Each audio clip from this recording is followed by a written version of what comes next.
Hi everybody, old guy here, and pardon the throat, but it's a little sore and scratchy, and the halls is working, but hey. Now this book, which was published in 2019, hooked me in about 5 pages.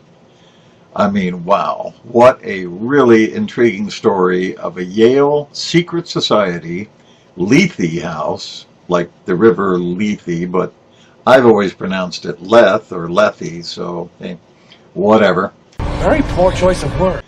But this house is responsible for monitoring the magic used by the other secret societies. Like the infamous Skull and Bones and the less infamous Scroll and Key and Wolf's Head and 5 other ones that use pretty gruesome magic to make stock picks and inviolate contracts and great politicians. What? You thought all those Yaleys became rich and powerful on their own merits? Much superior. So what's this about? Alex Stern, real name Galaxy, she had a hippie mother, is the newest member of Lethe House, hand-selected by Dean Sandow because she can see ghosts. Quite the important talent because Alex is not what you would call Yale material. Hi. A recovering addict who survived a multi-homicide and didn't even make it through high school. But the ability to see ghosts covers a multitude of sins. See, it seems that these ghosts, called Greys, can disrupt those all-important magical rituals that the societies need to conduct, like, say, examining the entrails of a living human being for stock tips.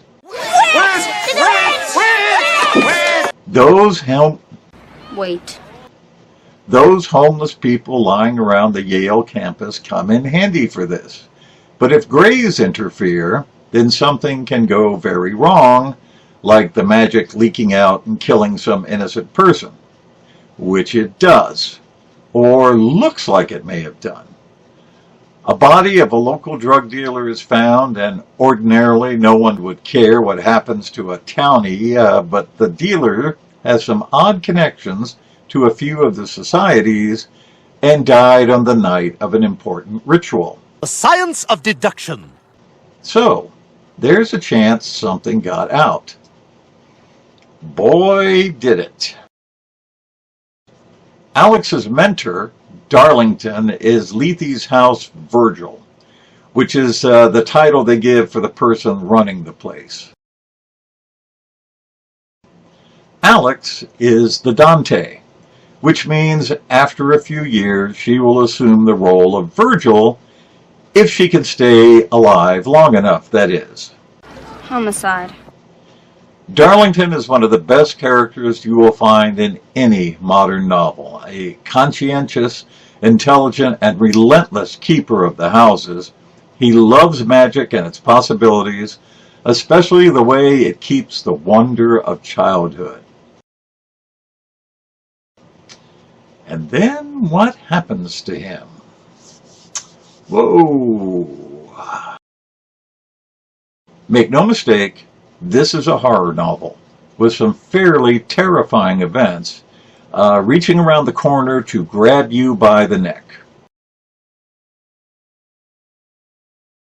Yes, there's magic, quite a bit of it, but it's occult magic, not the white and wimpy stuff you find in fantasy novels, so temper your expectations, because this is not fantasy. You're like some desperate howling demon.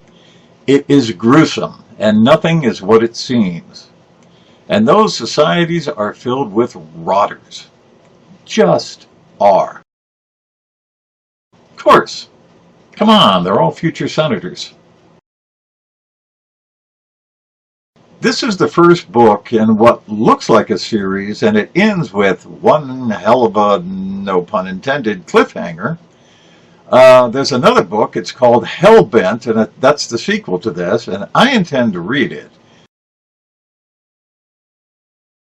because I got to find out what happens, man. I'm not sure what Bardugo intends here, a duology or trilogy Very poor choice of word. or a continuing story, which, you know, tends to wear out its characters, so I hope this makes its point and stops where it needs to. Leigh Bardugo is a big deal, having written a few fantasy series, one of which, the Grishaverse, is now a Netflix series. I realize that's no recommendation, but speaks to good storytelling, and this one, this Ninth House, is very well written. She is classified mostly as a YA author, but tell you, this is not a YA novel. Not even close. Old guy here. See you later.